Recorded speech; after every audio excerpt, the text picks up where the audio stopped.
Shalom et bienvenue dans Écho du Saint-Esprit, le podcast qui vous accompagne pour nourrir votre foi, raviver votre espérance et vous encourager dans votre marche avec Dieu. Je vous invite à faire une pause, à ouvrir votre cœur pour recevoir une parole qui éclaire, une prière qui vous fortifie et une présence, celle de l'Esprit Saint, qui transforme vos cœurs alors même que vous écoutez ces enseignements. Que ce moment vous apporte révélation, apaisement. C'est parti. 2 Pierre, le chapitre 1er, les versets 5 à 7. À cause de cela même, faites tous vos efforts pour joindre à votre foi la vertu la science, à la science la tempérance, à la tempérance la patience, à la patience la piété, à la piété l'amour fraternel, à l'amour fraternel la charité. Les pères de la vie en Christ. Tel est le thème de l'étude biblique en cours, subdivisé en plusieurs parties, en rappelant que c'est pères avec P-A-I-R-E-S. Aujourd'hui, nous sommes à la 6e partie, donc avec la 6e paire, piété et amour fraternel. Pour le petit rappel de la paire qui précède celle-ci, patience et piété, c'était l'étude précédente. Nous avons vu que la patience dans le Seigneur, qui est un état d'attente, ne signifie pas la passivité. Être patient ne veut pas dire être passif. Dans la vie chrétienne, la patience, surtout dans l'attente d'une délivrance ou d'un exaucement à une prière, nous conduit ou doit nous pousser à exercer la piété, c'est-à-dire à améliorer notre relation ou notre communion avec Dieu. À l'image de la patience de Job,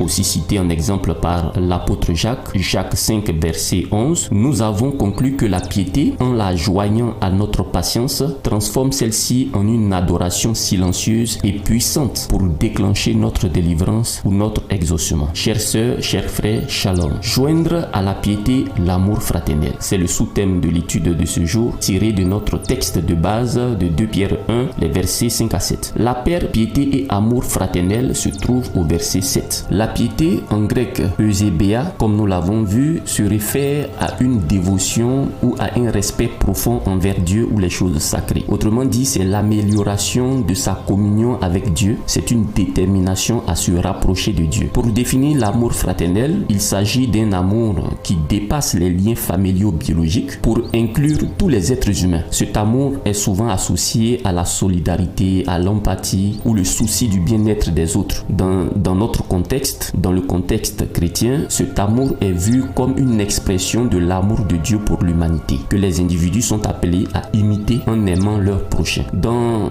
notre texte de base, le mot grec utilisé qui est traduit par amour fraternel est Philadelphia, qui veut dire simplement amour entre frères et sœurs. Après cette définition, rien qu'en regardant maintenant cette paire piété et amour fraternel avec un regard global, nous pouvons rapidement voir dans quelle direction l'apôtre Pierre nous emmène. La nécessité d'associer l'amour fraternel à sa piété nous amène à dire, à comprendre dans un premier temps que la piété ne peut pas s'exprimer sans l'amour concret envers les hommes. Disons que c'est la définition de joindre à la piété l'amour fraternel. Maintenant, pourquoi la piété ne peut pas s'exprimer sans l'amour envers les autres? Eh bien parce que tu ne peux pas dire que tu aimes Dieu si tu n'aimes pas ton prochain. Tu ne peux pas dire que tu adores Dieu, que tu développes ta relation avec le Seigneur si tu as la haine de celui qui est à côté de toi. D'abord, cette dévotion, cette piété que tu veux exercer ne peut pas se faire si tu n'aimes pas Dieu. Jean chapitre 14, le verset 15. Si vous m'aimez, gardez mes commandements, dit notre Seigneur Jésus. Donc tu ne peux pas développer, améliorer ta relation, ta communion avec Dieu si tu ne l'aimes pas. Et en même temps, c'est la suite. Tu ne peux pas prétendre aimer Dieu si tu n'aimes pas ton prochain. Si quelqu'un dit j'aime Dieu et qu'il haïsse son frère, c'est un menteur. Car celui qui n'aime pas son frère qu'il voit, comment peut-il aimer Dieu qu'il ne voit pas? 1 Jean chapitre 4, le verset 20. On peut ainsi voir un schéma relationnel que l'apôtre Pierre nous expose dans cette paire piété et amour fraternel. C'est un schéma relationnel à deux sens. Un sens vertical avec piété, relation avec Dieu, et un sens horizontal avec amour fraternel, relation avec l'homme. Cette paire nous dit que tu ne peux pas t'attacher à Dieu si tu n'as pas une bonne relation avec l'homme. Tu peux démontrer ta piété devant les hommes, à l'église. Tu peux manifester ton engagement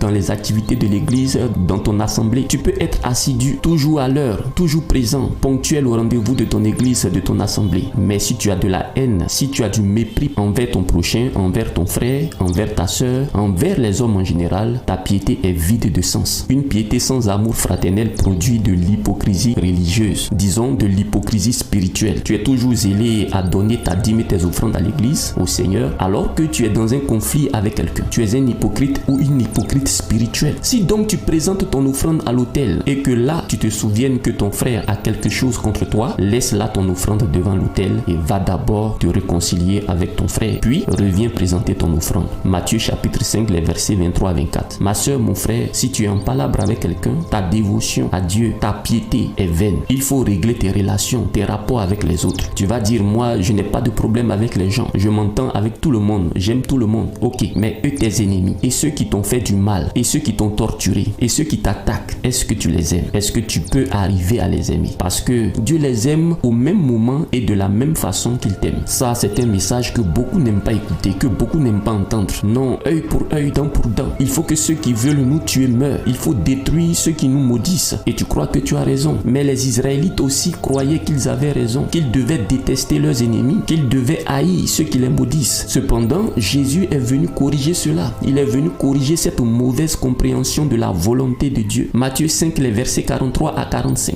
Vous avez appris qu'il a été dit, tu aimeras ton prochain et tu haïras ton ennemi. Mais moi, je vous dis, aimez vos ennemis, bénissez ceux qui vous maudissent. C'est-à-dire que tu dois bénir le sorcier parce que c'est lui qui te maudit tous les jours. Faites du bien à ceux qui vous haïssent et priez pour ceux qui vous maltraitent et qui vous persécutent, afin que vous soyez fils de votre Père qui est dans les cieux. Cher ami, ça veut dire que c'est par erreur qu'on t'appelle fils ou fille de Dieu si tu n'aimes pas ces gens-là qui te maudissent ou qui te font du mal. Et la dernière phrase est très importante. Elle justifie pourquoi tu dois aimer tout le monde, même tes ennemis. Une phrase qui montre que l'amour de Dieu ne fait exception de personne. Il y est écrit car il fait lever son soleil sur les méchants et sur les bons, et il fait pleuvoir sur les justes et sur les injustes. Tu veux tuer le sorcier de ta famille par la prière. Tu fais des proclamations, même des veillées de prière, rien que pour tuer les sorciers de ton village. Mon frère, ma soeur, tu endommages ta piété en faisant cela parce que tu n'es pas dans la volonté de Dieu. Tu n'aimes pas tous les hommes. Dieu aime tout le monde parce que tous nous avons été créés à son image et il veut que tous les hommes soient sauvés. 1 Timothée chapitre 2, les versets 3 à 4. Tu dois accepter que le sang de Jésus n'a pas coulé pour une catégorie de personnes. Aimer Dieu, cher ami, c'est aimer ce que Dieu aime. Ça, c'est une phrase de Saint Augustin. Vous savez, la philosophie chrétienne a beaucoup réfléchi sur la notion de la piété. Il y a aussi cette autre phrase, cette autre citation de Saint Thomas d'Aquin qui dit « La piété rend gloire à Dieu et l'amour fraternel est la preuve visible de cette gloire dans la société. » Je répète, dans la société. J'aime bien cette phrase-là parce qu'elle montre que l'amour fraternel te révèle à la société, pas à Dieu. L'amour fraternel ne te révèle pas à Dieu. Dieu te connaît déjà. Il connaît l'état de ton cœur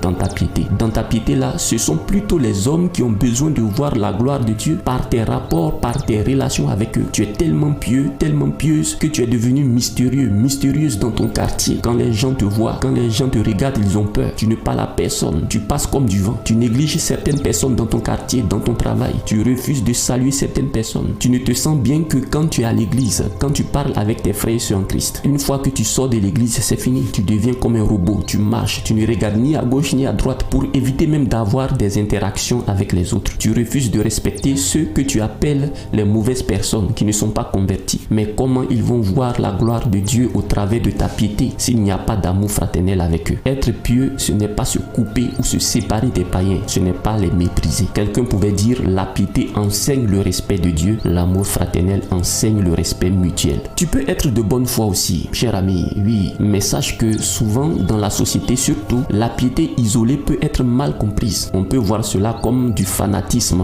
ou de la religiosité. Mais lorsque la piété s'accompagne d'amour fraternel, c'est-à-dire la solidarité, l'entraide, le pardon, etc., elle devient un témoignage puissant. L'amour fraternel devient ainsi le visage social de la gloire de Dieu. Sans amour fraternel, la piété devient un culte vide. Mais la paire piété et amour fraternel ensemble révèlent la royauté de Dieu dans la société. 1 Jean chapitre 4 verset 21. Que celui qui aime Dieu aime aussi son frère. Tu veux exercer la piété, c'est-à-dire améliorer ta communion, ta relation avec le Seigneur Jésus, alors améliore aussi celle avec les personnes que tu vois, avec tous les hommes. Shalom. Merci chers frères et sœurs d'avoir écouté cet épisode de Écho du Saint-Esprit. J'espère que ce message a semé en vous quelque chose de bon et de vrai. Si ce podcast vous a édifié, n'hésitez pas à le partager autour de vous, à vous abonner et à nous laisser un petit mot d'encouragement. En attendant notre prochain rendez-vous, que la paix de Dieu garde votre cœur et que sa lumière vous guide chaque jour. À très bientôt sous le regard bienveillant du Seigneur Jésus-Christ.